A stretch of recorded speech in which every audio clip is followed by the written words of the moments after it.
This channel does not promote any violent, harmful, or illegal activities. All content provided by this channel is meant for an educational purpose only. আরো একটা super exclusive খবর টিভি9 বাংলায় মোর ঘোরানো exclusive part 9 তিলোত্তমা কাণ্ডে আগামীকাল প্রত্যেকের নজর থাকবে সুপ্রিম কোর্টের দিকে, কিন্তু তার আগেই টিভি9 বাংলার সবচেয়ে বড় ব্রেক, নাইট পার্টি রহস্য। দিনে দুবার ব্যবহার করো স্টপেজ ক্রিম আর নিজেকে রাখো evergreen Keya Seth aromatherapy stoppage cream আর খুঁজে পাও নতুন আমিকে। সিবিআই এর নজরে এবার কেবি হস্টেলের নাইট পার্টি। এই মুহূর্তে দাঁড়িয়ে বড় খবর ব্রেক করছে টিভি9 বাংলার সূত্রে খবর, ঘটনার দিন রাতে সেই পার্টির হই হুল্লোড়ে আওয়াজ পৌঁছেছিল এমার্জেন্সি বিল্ডিং এও। এমনটাই জানিয়েছেন সেই দিন রাতে থাকা কর্তব্যরত নার্সরাই। আর সেই পার্টিতে ছিলেন অর্থোপেডিক ডাক্তারদের একাংশ। ঘটনার দিন কোন কোন অর্থোপেডিক ডক্টররা সেদিনকে ডিউটিতে ছিলেন, ডিউটি রোস্টার খতিয়ে দেখছেন কেন্দ্রীয় তদন্তকারী এজেন্সির আধিকারিকরা। সূত্রে খবর এমনই।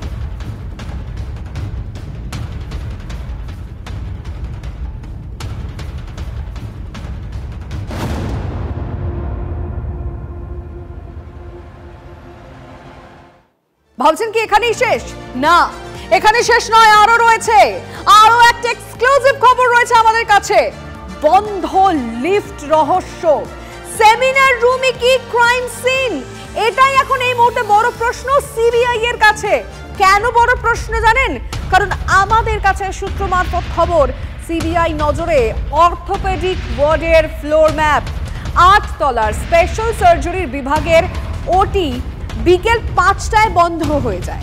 আর এই ওটির পাশে লিফট দিয়েই এমডিআর ওয়ার্ডে যাওয়া যায়।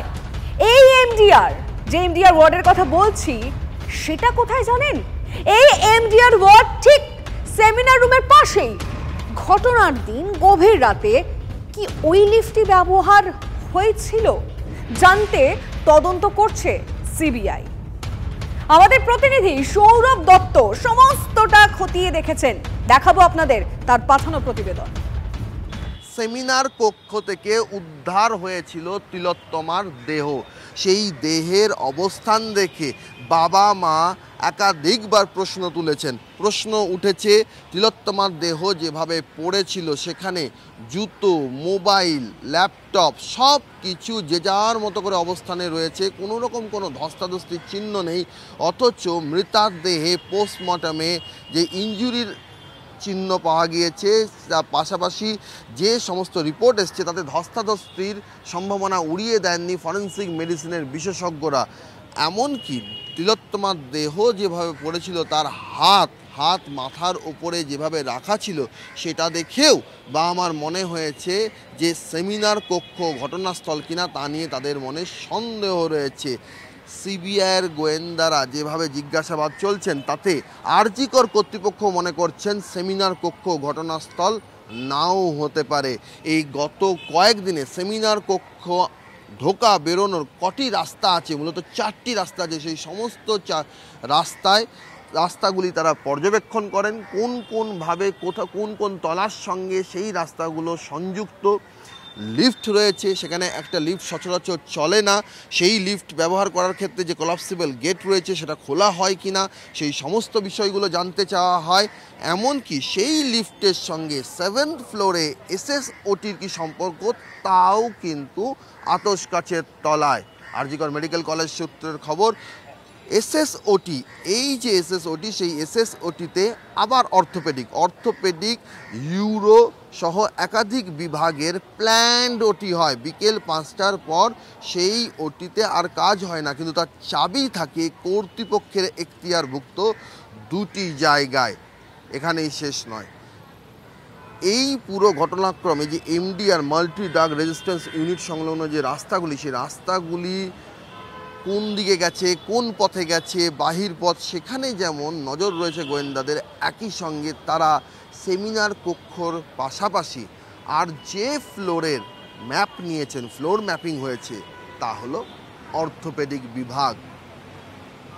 সবটা কাকতালীয় হতে পারে, কিন্তু তদন্তের গতিবিধি দেখে তদন্ত যেভাবে এগোচ্ছে এবং যেভাবে এই বিষয়গুলি নিয়ে গোয়েন্দারা বিশেষভাবে জিজ্ঞাসাবাদ প্রক্রিয়া চালাচ্ছেন, তাতে কোথাও না কোথাও মনে হচ্ছে, যেটা চিকিৎসকেরা জানাচ্ছেন, যে সেমিনার কক্ষ ঘটনাস্থল নাও হতে পারে। ক্যামেরায় মাখন পাত্রের সঙ্গে সৌরভ দত্ত, TV9 বাংলা, কলকাতা।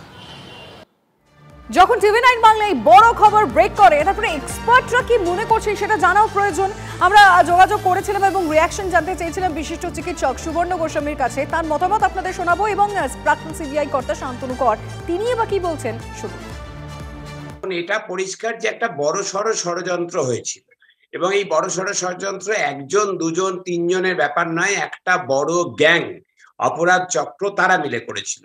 বিচার, আমরা যখন বলছি বিচার চাই, তখন কিন্তু 7 দিনের মধ্যে ওই একজনের ফাঁসি বা একজনের এনকাউন্টার এটা চাইছি না। আমরা বিচার চাই মানে বোঝাতে চাইছি এই যারা এই সব অপরাধ চক্র, এই গ্যাংস্টারদের তৈরি করেছে, যাদের হাত ধরে তৈরি হয়েছে এবং যাদের হাত দিয়ে আজকে সন্দীপ যদি জেলে থাকে, এই অভিক বিরূপাক্ষরাও যদি জেলে থাকে, আরো অভিক বিরূপাক্ষ বা অন্য কোনো নাম দিয়ে অপরাধ চক্র চালানো হবে। মাথাগুলো যদি বাইরে থাকে, এই সমগ্র মাথাটাকে, এই সিস্টেমটাকে বদলাতে হবে, মাথাগুলোকে ধরতে হবে।